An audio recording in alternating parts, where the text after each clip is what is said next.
Hi guys! Welcome back to my channel. Again, my name is Jap. Kumusta po kayong lahat?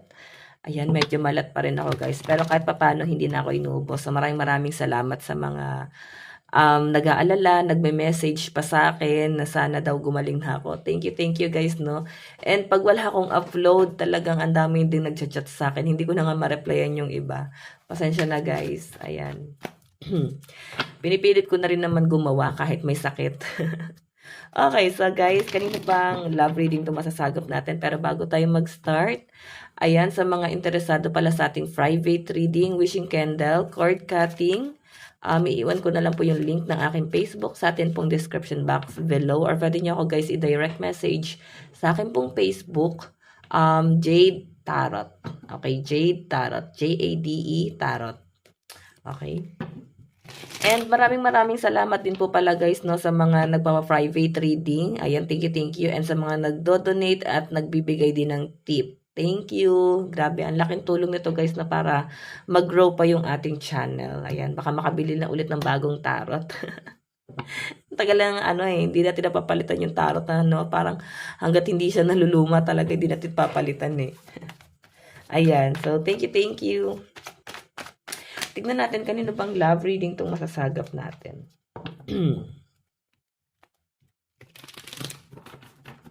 Kanino bang love reading to spirit guide? Oh, ba't parang galit? Galit yung person. Nagsiselos. Yun yung nakikita ko sa kanya. Oh. See?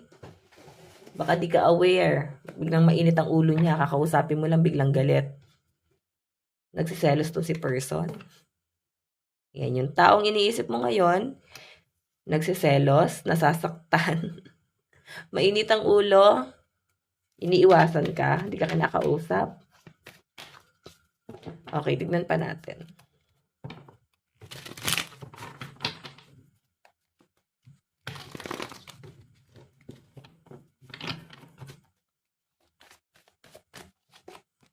Oh, nagsiselos kasi binabakuran ka, meron sigurong lumalapit sa'yo. Or merong malapit sa'yo. Best friend, kaibigan. Basta merong lumalapit sa'yo, no? Naiinis siya rin sa taong to na lumalapit sa'yo.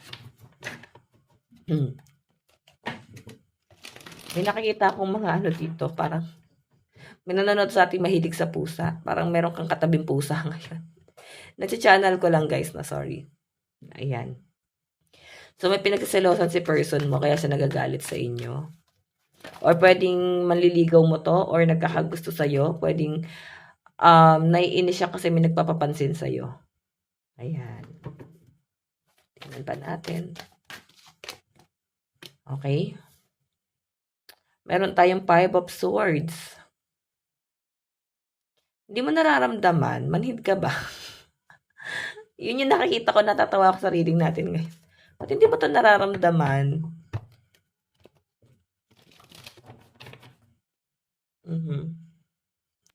Okay, so tignan pa natin guys. 4 of Pentacles. Masyadong madamo tong person mo. Alam mo yung feeling na masyado kanyang ginagwardyahan. Kinukort, parang ganon. Mahigpit siya sa'yo, no? Feeling ko, karelasyon mo to. Yung iba naman sa inyo, guys, pwedeng getting to know each other pa lang, no? So, grabe yung nafe-feel sa inyo ng taong to, parang nagsiselos na agad siya. Or pwedeng nafe-feel niya na, guys, agad tong selos na to. Though alam naman niya sa sarili niya na wala pa siyang karapatan. Okay, so yan ang nasasagap ko dito kay person. Wait nga, guys. Ayan, so hindi kasi, guys, pumapantay yung card. Okay, so ganun yung nakikita ko sa kanya. Takot. Pwedeng natatakot siya na mawala ka. Sobrang importante ka sa kanya. Pwedeng feeling niya wala na siya mapupuntahan. Ikaw na lang yung nakikita niya na parang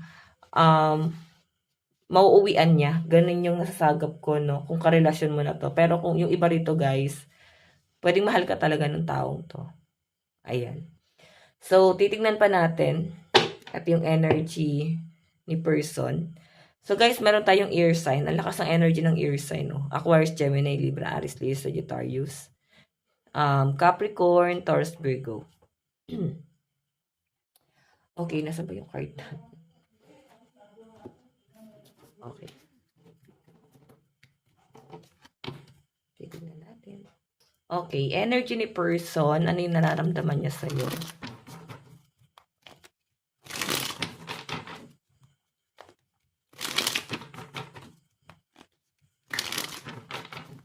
Nararamdaman ni person sa'yo?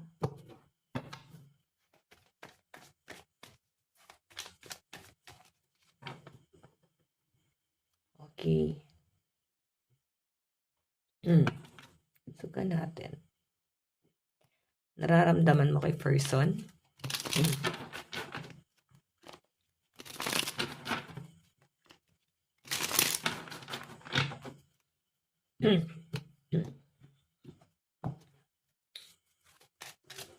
Ayan, so maraming salamat pala guys sa mga nag-aalala sa akin. Thank you. Ayan, medyo okay na rin naman guys yung lalamunan ko ngayon. Hindi na nauubo. Nakokontrol naman na. Ayan. Okay, nararamdaman ni person sa'yo. Hermit. Iniisip ka nga, sabi ko sa'yo, nasa hermit mode si person. Walang oras na hindi ka naiisip na tong taong to. Okay? Nakikita ko sa kanya na parang lagi siyang sabik sa'yo. Lagi siyang gusto ka sigurong kausap. Okay? Nasa hermit mode. So, pag ito yung lumabas, nangungulila. Yan. Nangungulila. Iniisip-isip ka nung taong yan. Okay? Ano yung tingin sa'yo ng person mo ngayon? O, di ba? Nasasaktan ka rin daw ba?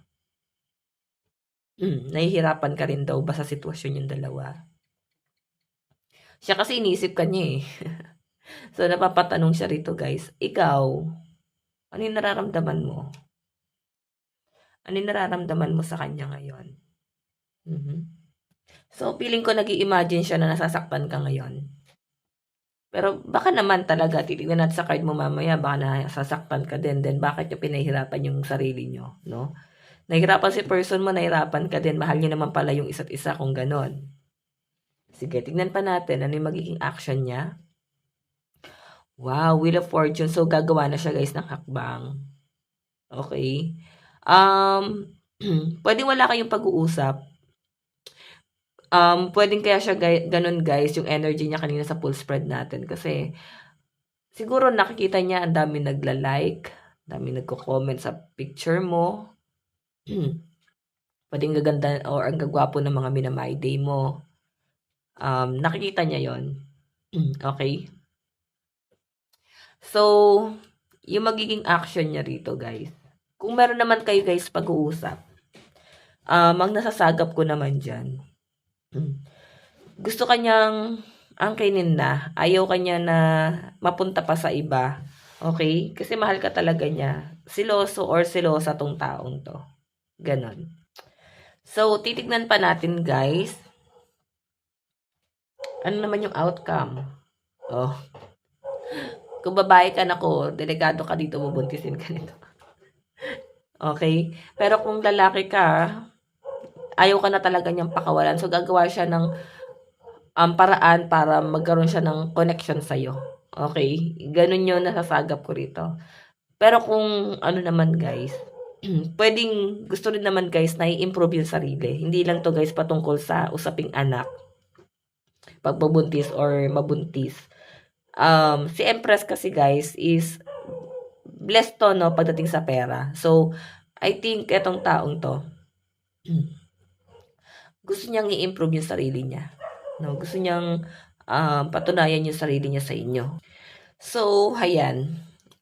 Gusto niyang i-improve yung source of income niya, no? Pwedeng gusto niya rin guys na magkaroon ng magandang kinabukasan din, no? And or pwedeng gusto niya guys na maibigay sa iyo yung magandang kinabukasan. Nakikita ko yung pagsusumikap nitong taong to. Pero ikaw kasi yung pinaka-focus niya ngayon. Parang itong ang energy niya para papunta na to sa pabaliw, no? Papunta na siya doon. Okay, tingnan mo naman. 3 of Pentacles, so. Nag-iisip siya ano yung gagawin niya.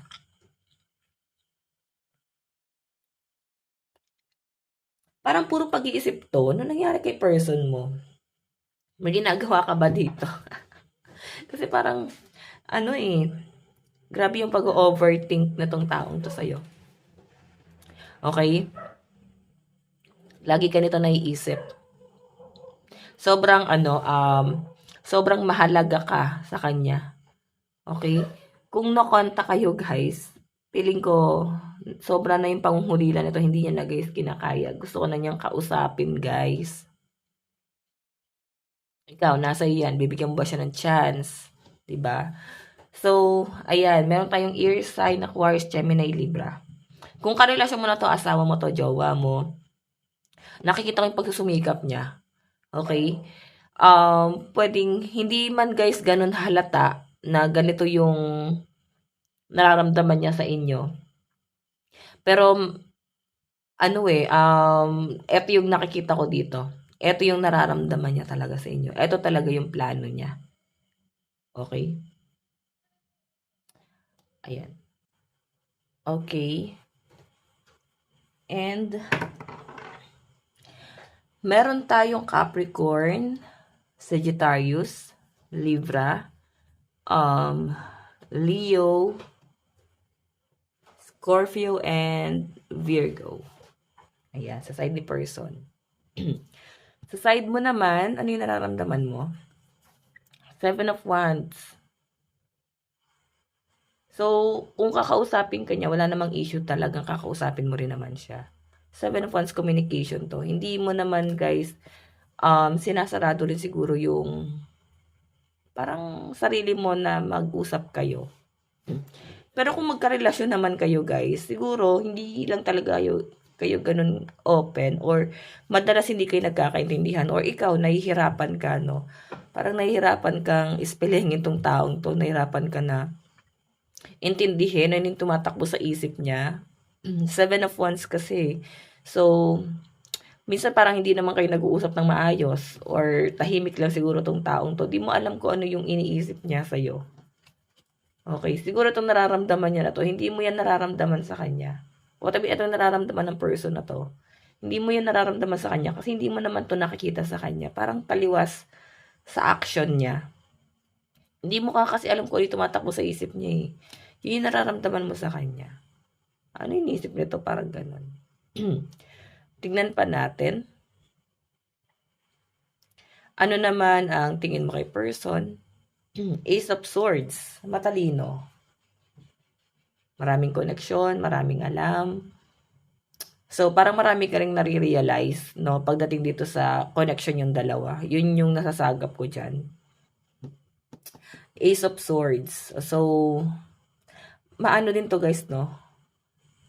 Yun lang, parang matalino lang siya. Wala siguro siya guys ganong talent. And parang hindi rin siguro sa'yo sapat yun.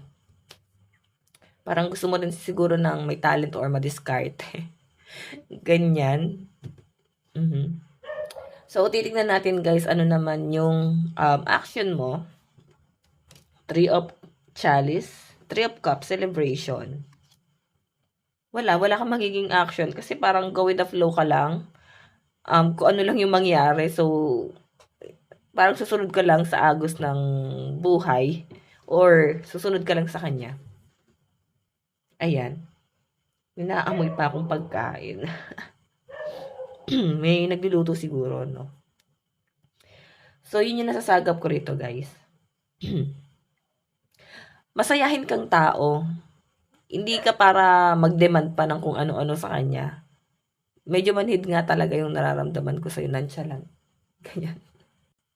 And, parang sumasabay ka lang sa kanya eh. So, kung ano lang siguro yung gagawin niya, ganun lang din yung gagawin mo. So, hindi mo ramdam na mahalaga ka sa taong to. Siguro isa yun sa nagustuhan niya sa'yo, yung pagiging parang lutang, or parang isip bata, ganyan. Pero normal sa'yo yan. Okay, yung pagiging weirdo mo. Ayan. Tignan natin guys, ano naman yung magiging outcome. Meron tayong Six of Swords. Diba? Yan o, nakikita ko sa'yo, Six of Swords kasi guys. Paninindigan ka nitong taong to. Sa'yo naman, okay lang, sige. Ano ba to? 'Di ba? So, parang ano ka lang talaga, I think mahal mo rin naman 'tong taong 'to, pero mas mahal ka kasi nung taong 'yan. Ayan, bottom of the deck. The High Priestess. Okay. Hindi ka na lang din talaga nagpapakita ng totoong nararamdaman mo kasi ilang beses ka nang nasaktan, tinalikuran, kinalimutan, binaon sa limot ng mga past na nakarelasyon mo. Ayan. So, malakas guys yung energy ng mga ano dito. Swords. Aquarius, Gemini, Libra, Cancer, Pisces, Scorpio, Aries, Leo, Sagittarius. Pero tignan natin. Meron tayong Gemini, Aries, Cancer, Aquarius, and Virgo, Leo. Tignan pa natin.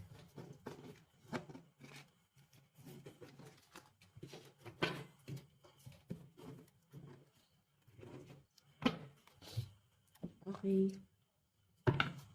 Saan napatungo tong relationship na to? Hindi nagbabago yung pagmamahal sa nitong taong to. Kung guys, nagkaroon na ng distansya sa inyong dalawa, or pwedeng LDR lang pala kayo, yun yung nagiging challenge nyong dalawa. Yung distansya nyong dalawa. Okay? Pero not the lovers nandito. Mahal ka nitong taong to. Mahal mo rin naman siya. Tingnan mo nakatalikod siya sa'yo, hindi mo lang yan mararamdaman. Hindi ka aware. Okay? So, Aries, Leo, Sagittarius, yung energy. Love advice.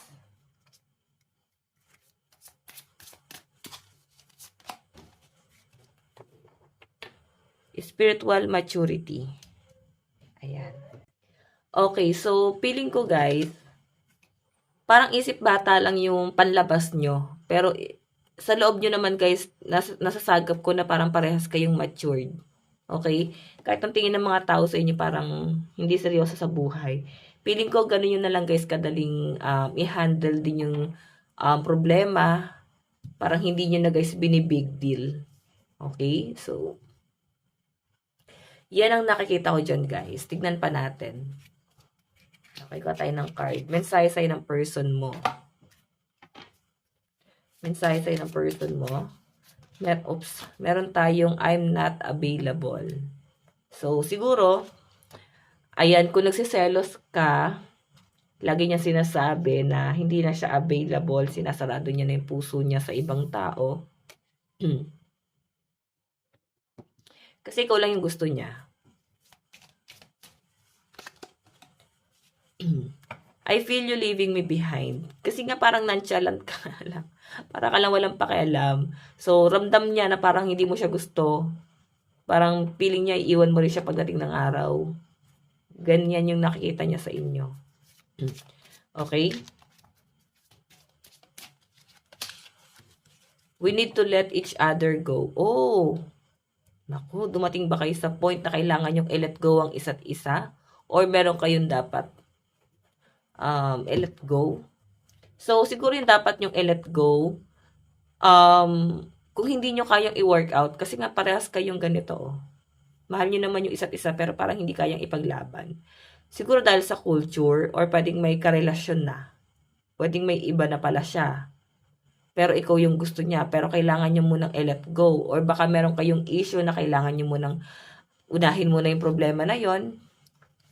Yun yung nakikita ko dyan, no? Parang kailangan nyo munang ayusin yung kanya-kanyang problema. Kung gusto nyong ipagpatuloy itong relasyon na to, yun yung nasasagap ko dyan, guys. So, tignan pa natin. Mensahe sa'yo ng person mo.